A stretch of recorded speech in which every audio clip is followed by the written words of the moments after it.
Добрый день, в эфире телеканала НТС Новости, в студии Елена Яковлева.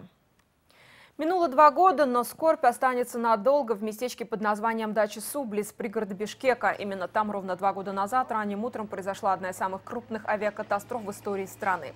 На село, расположенное прямо за забором аэропорта, рухнул огромный грузовой самолет Boeing 747-400. Один из самых крупных лайнеров в мире, известный как Jumbo Jet. В результате него падения погибло 39 человек, из которых 4 члена экипажа и 35 местных жителей.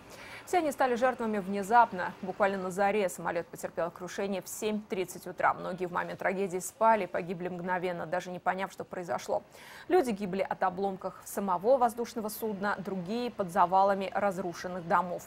Полуразрушенный фюзеляж протащило на несколько десятков метров. С собой машина сносила дома, вместе с ними и людей. Всего полностью разрушено было 19 домов, еще 7 признаны аварийными. Частичные разрушения получили 12 строений. Согласно официальной версии, грузовой «Боинг» должен был приземлиться в аэропорту Манас для дозаправки. На его борту было более 76 тонн груза. Как уже после случившегося комментировала компания ACT Airlines, направлялся он в Стамбул, откуда его должны были распределить по разным странам и доставить получателям. По официальной информации, самолет перевозил из Гонконга оргтехнику и электронику. Перевозки по такому же маршруту совершались до крушения грузового «Боинга» 747 49 раз. По данным правительства, пострадавшим и семьям погибших полностью была выплачена компенсация от турецкой стороны. К тому же среди них были распределены средства, поступившие от неравнодушных граждан на спецсчет МЧС. Расследованием причин крушения занимался Межгосударственный авиационный комитет. Согласно его заключению, причина авиакатастрофы – ошибка пилотов. При попытке посадить лайнер в аэропорту Манас на высоте 17 метров экипаж решил уйти на второй круг, сообщив об отсутствии визуального контакта. Но через несколько секунд самолет столкнулся с незначительно возвышающимся рельефом местности и препятствиями, из-за чего потерпел крушение, упав прямо на жилые дома. На прошлую годовщину на месте крушения был установлен мемориал погибшим. Памятник выполнен в виде 2 стел с именами жертв крушения, поверх которых расположен имитированный обломок хвоста самолета. Сегодня там проходят поминальные мероприятия.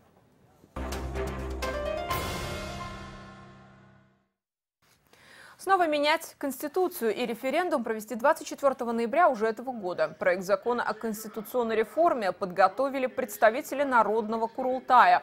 Разработали они его, как было отмечено, на основании тех решений, что были приняты на Курултае общественных, политических и патриотических сил под названием «Кыргызстан. Вчера, сегодня, завтра», который состоялся в конце прошлого года.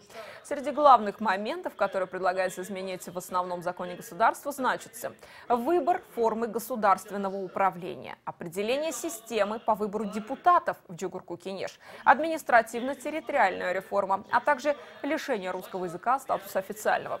По словам Азимбека Бекназарова, представителей этих общественных, политических и патриотических сил, русский может остаться лишь языком международного значения.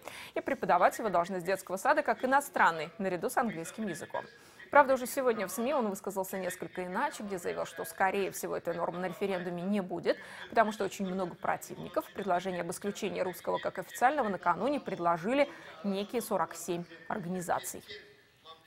Открытое небо заработает в одностороннем порядке. Президент Сооронбай Джейнбеков подписал закон о внесении изменений в Воздушный кодекс. Содержащаяся в нем норма о внедрении системы открытого неба позволит зарубежным авиакомпаниям увеличить число транзитных перелетов через Кыргызстан и запретить правительству вмешиваться в ценообразование. В среднем сегодня цена на авиабилеты в нашей стране на 39% выше, чем в Казахстане или Узбекистане. А в денежном выражении это порядка $350. По словам инициаторов присоединения нашей республики к этой системе, география полетов расширится за счет транзита между Азией, Европой и Ближним Востоком, и цены на авиабилеты снизятся до 40%. Кроме снижения стоимости перелетов для наших граждан, это должно привести в целом к увеличению числа пассажирских авиаперевозок, что положительно скажется и на развитии туризма. Никакие не ветераны, а мошенники, которые за 8 лет от государства незаконно получили более 129 миллионов сомов. 7 уголовных дел возбудила военная прокуратура в отношении 49 человек, которые обманным путем оформили себе льготы как участники боевых действий в Афганистане. И как ветеранов незаконным путем поставили на учет военные комиссары в комиссариатах города Ош, Нокатского, Кадамжайского, Карасуйского районов и пограничной службы. Возбужденные уголовные дела проходят по статьям мошенничество, злоупотребление служебным положением, служебный подлог и использование заведомо подложного документа.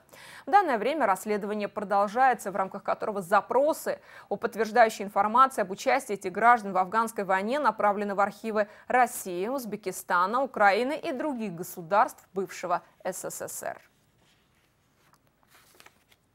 Не допустить беспорядков в связи с возможными антикитайскими митингами. Задачу совместного с правоохранительными органами патрулирования улиц в городе ставят себе добровольные дружинники. Союз народных дружин Кыргызстана обратился с заявлением к соотечественникам относительно распространяемых слухов о готовящемся завтра митинге. Всякого рода неподтвержденная информация о положении этнических кыргызов в КНР не должна стать оружием в руках тех, кто преследует цель дестабилизировать общественно-политическую обстановку республики. И уже тем более это может нанести непоправимый урон двусторонним добрососедским отношениям между нашими странами, уверены в народных дружинах.